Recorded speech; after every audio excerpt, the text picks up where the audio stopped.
Pessoas que fazem a nossa vida presente, fazem o nosso futuro também. Vamos direto ao que mais importa nesse momento. Aqui está José Ribeiro, maestro Zezinho.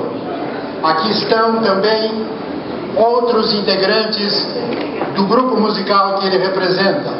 Zezinho, que eu conheço desde os 16 anos, lá nos idos de 1960, garotinho e já profissional, cantor, músico excepcional.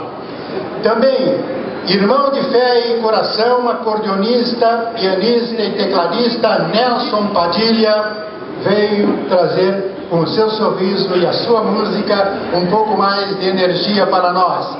E a jovem guarda, integrante do conjunto, o saxofonista e flautista Paulo Vinícius Rampinelli, o baterista Luiz Roberto Ribeiro Júnior e o baixista Walter Luiz da Silva, o Chechel. Com esse time, minha gente, e os nossos convidados, começamos o show de rádio em ritmo de ponto de encontro.